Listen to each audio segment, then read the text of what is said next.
ಪ್ರಕಾಶ ಹೇಳ ಏನೇನೈತಿ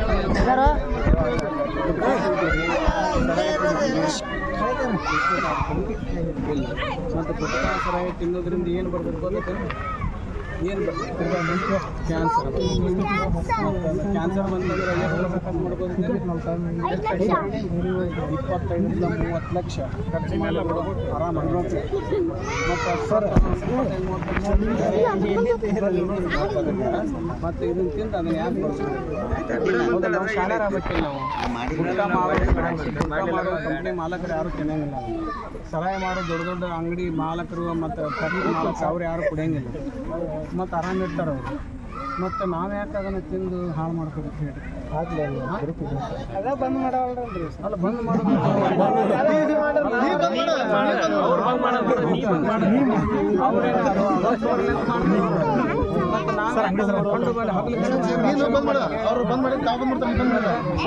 ನಾವು ತಿನ್ಲಿಲ್ಲ ಅಂದ್ರೆ ಮಾರ್ಕೊಂಡು ಹೋಗ್ತಾರೆ. ನಾವು ಬಿಟ್ಟರೆ ನಮ್ಮ ಕುಟುಂಬ ಚಲೋ ಆಗತ್ತೆ, ನಮ್ಮ ಆರೋಗ್ಯ ಚಲೋ ಆಗತ್ತೆ. ಹೌದಲ್ಲ? ಅದಕ್ಕೆ ನಾನು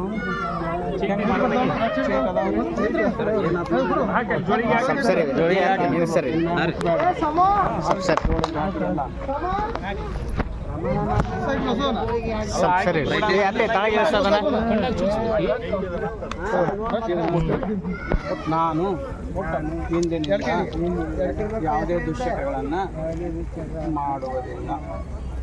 ಆರಾಮಿರಿ ನಮ್ಮ ಜೊತೆ.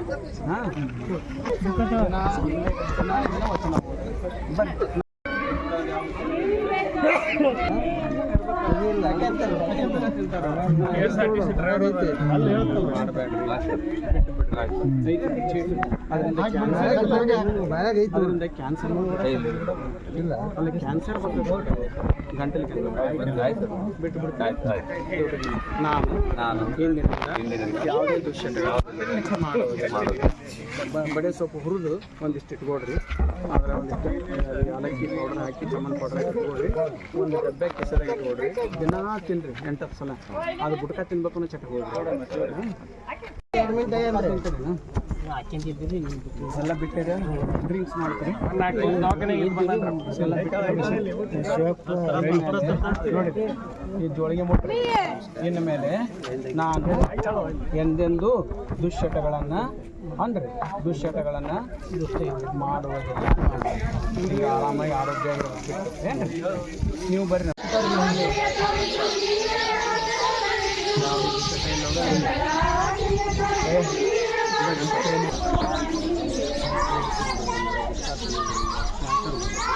ಒಂದು ಬಾಲ್ ಕ್ಯಾನ್ಸರ್, ಒಂದು ಗಂಟಲ್ ಕ್ಯಾನ್ಸರ್, ಒಂದು ಹೊಟ್ಟೆ ಕ್ಯಾನ್ಸರ್ ಬಂತಂದ್ರೆ ಮನುಷ್ಯ ಬರ್ತಾಯಿಲ್ಲ. ಮತ್ತು ಟ್ರೀಟ್ಮೆಂಟ್ ಮಾಡಿಸ್ಕೋದ್ರೆ 25-30 ಅದರಿಂದ ಬರುವಂಥ ಲಾಭ ಏನೈತೆ? ಎಲ್ಲರೂ ರೊಕ್ಕ ಹೋಗತ್ತೆ, ಆರೋಗ್ಯನೂ ಹೋಗುತ್ತೆ, ಮನ್ಯಾಗ ಮಕ್ಕಳು ನೆಮ್ಮದಿನೂ ಹೋಗುತ್ತೆ. ಮನ್ಯಾಗ ನೆಮ್ಮದಿ ಇರ್ತೈತೆ, ಬರೀ ನ್ಯಾಯ ಬಡದಾಟ ಮಾಡಿದ್ರೆ ಅವ್ರ ಜೀವನನ ಹಾಳಾಗುತ್ತೆ. ಅದಕ್ಕಾಗಿ ಎಲ್ಲರೂ ಹೆಂಗೆ ಜೀವನ ಮಾಡ್ತಾರೆ, ಹೆಂಗೆ ಜೀವನ ಮಾಡಬೇಕು. ಮತ್ತು ನೀವು ದುಡ್ಡೆಲ್ಲ ಇದಕ್ಕೆ ಮುಂದೆ ಅವರೆಲ್ಲ ಹೌದಲ್ಲ? ಮತ್ತು ನೀವು ಶ್ರೀಮಂತರಾಗಬೇಕು.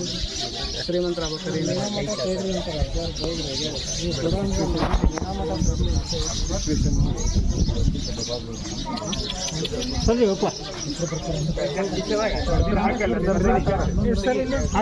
ಹಾಕ್ಬಿಡು,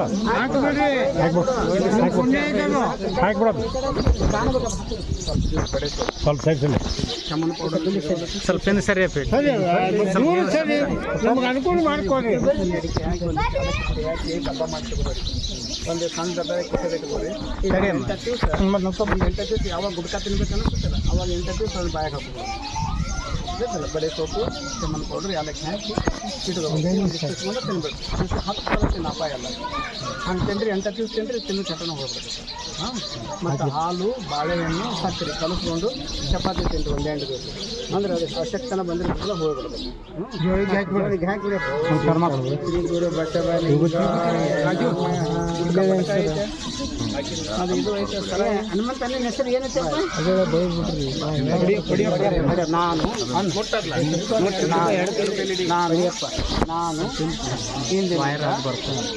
ಹಿಂದಿನಿಂದ ಯಾವುದೇ ದುಶ್ಚಟಗಳನ್ನು